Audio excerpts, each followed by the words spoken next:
Assalamualaikum warahmatullahi wabarakatuh. Modul 1.3.A.9 koneksi antar materi visi guru penggerak dengan saya CGP lalu Hambali dari SMP Selamat Tamimi Praya. Baik, kita awali dengan pemikiran Ki Hajar Dewantara. Ki Hajar Dewantara pada modul 1.1 kita sudah pelajari apa yang dikatakan beliau, yaitu maksud pendidikan itu adalah menuntun segala kekuatan kodrat yang ada pada anak-anak agar mereka dapat mencapai keselamatan dan kebahagiaan yang setinggi-tingginya baik sebagai manusia maupun anggota masyarakat.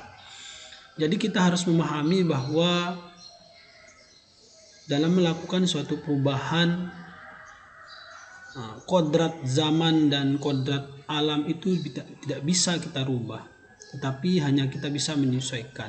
Sementara yang kita bisa rubah adalah kodrat karsa, rasa, dan budi. Itu yang mungkin bisa kita ubah untuk menuntunnya lebih baik. Kemudian untuk mencapai keselamatan dan kebahagiaan yang setinggi-tingginya itu perlu sebuah alat sehingga dia menjadi manusia yang bahagia dan selamat. Perlu kita menyadari bahwa nilai dan peran itu sangat penting kita ketahui dan miliki sebagai seorang pendidik.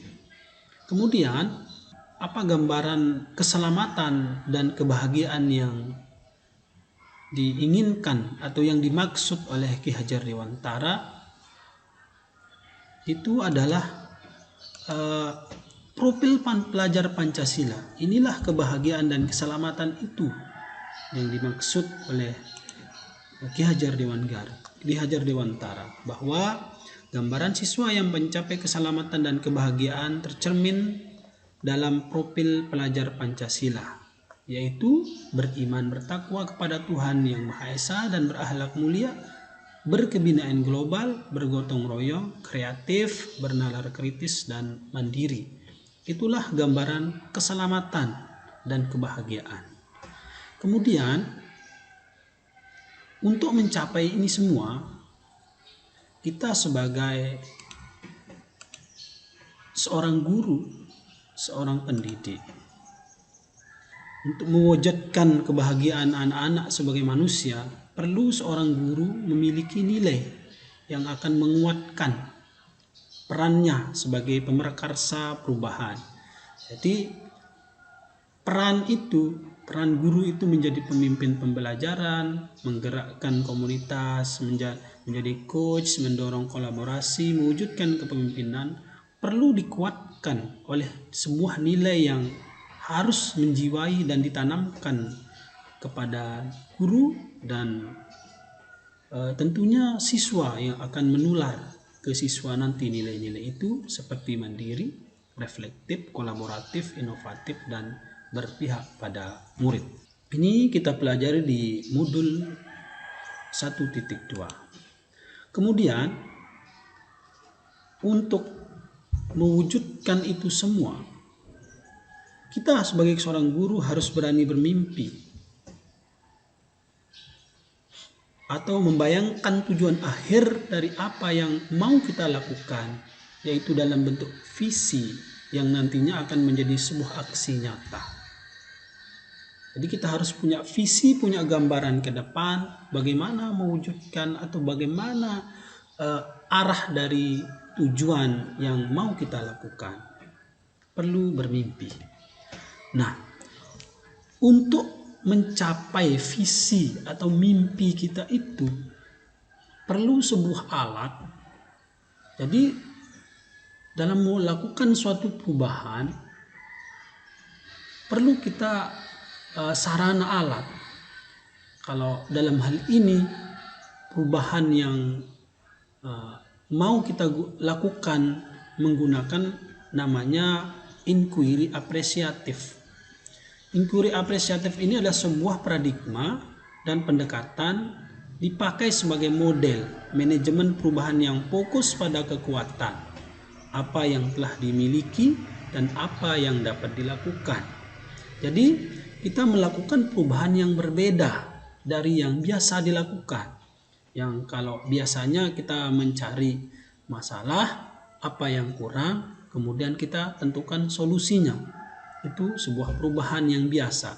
Tetapi kalau inquiry apresiatif ini, kita mencari kekuatan yang nantinya kelemahan itu akan sendirinya dia tidak menjadi relevan. Itu yang mau kita lakukan dengan memanfaatkan kekuatan. Kemudian kalau kita sudah tahu alatnya, bagaimana cara bekerja alat itu atau tahapannya bagaimana? Nah, tahapannya inquiry apresiatif ini namanya bagja.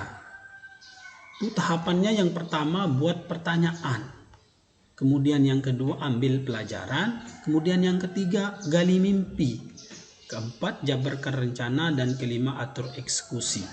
Nah, sementara bagja itu sendiri adalah memulai prakarsa perubahan yang mengapresiasi sisi positif. Jadi bagja ini kita ambil yang positif saja. Kalau negatif nanti sendirinya dia akan hilang. Sehingga menguatkan individu dan semangat gotong royong, mendorong perjumpaan multi unsur dalam meningkatkan kualitas layanan pendidikan yang berpihak pada murid. Jadi di sini tujuannya adalah murid. Dan lebih luas lagi nanti adalah lingkungan sekolah. Kemudian, dalam hal perubahan yang mau saya lakukan, saya punya gambaran. Saya punya gambaran ke depan itu, mimpi saya adalah mampu mewujudkan murid berkompetensi global dan berkarakter Pancasila. Ini salah satu visi yang menurut saya sangat berat sekali. Tetapi saya akan terus mencoba supaya bagaimana visi ini bisa saya nyatakan dalam lingkungan sekolah nanti. Meskipun tidak semudah membalikkan telapak tangan, dan itu saya sangat sadari terkait dengan kekuatan dan baik dalam diri maupun luar diri saya optimis untuk bisa mewujudkan visi saya ini. Kemudian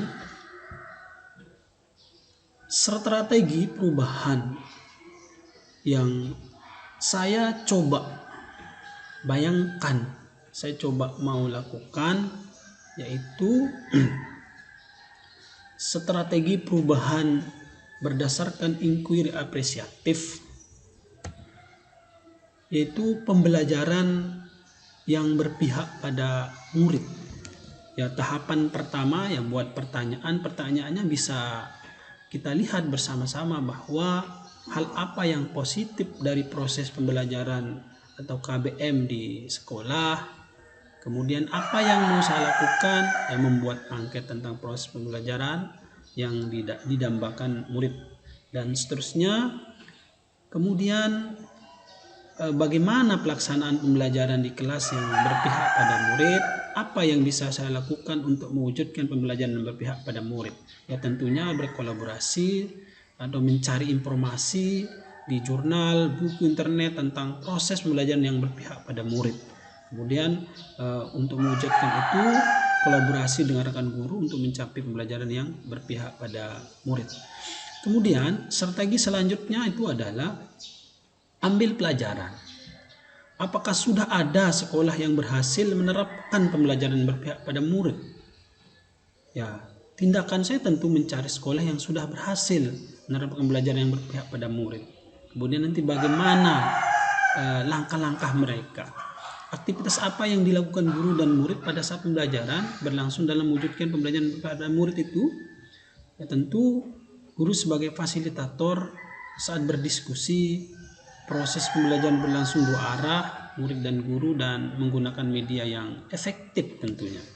Kemudian gali mimpi. Bagaimana bentuk inovasi pembelajaran yang berpihak pada murid? menggunakan media pembelajaran interaktif seperti LCD, benda nyata, video, audio, masih banyak lagi media pembelajaran yang tentunya relevan, kontekstual, dan merupakan kebutuhan murid. Kemudian jabarkan rencana, bagaimana mewujudkan pembelajaran berpada murid. Untuk langkah awalnya kita lihat hasil angket tentang pembelajaran didambakan murid, itu sebagai langkah awal untuk kita melakukan eksekusi. Kemudian setiap selesai pembelajaran murid diajak refleksi hal positif apa yang sudah dilakukan. Kemudian menanyakan perasaan murid terkait pembelajaran yang telah dilaksanakan. Itu juga akan menggambarkan nanti. Kemudian membuka saran dan masukan dari semua pihak. Kemudian atur eksekusi, ya. Siapa yang dilibatkan untuk mengevaluasi pembelajaran yang berpihak pada murid? Kemudian apa indikator keberhasilannya? Nah, mungkin ini bisa dilihat di slide di video saya. Sekian, semoga apa yang saya sampaikan ini ada manfaatnya. Terima kasih. Assalamualaikum warahmatullahi wabarakatuh.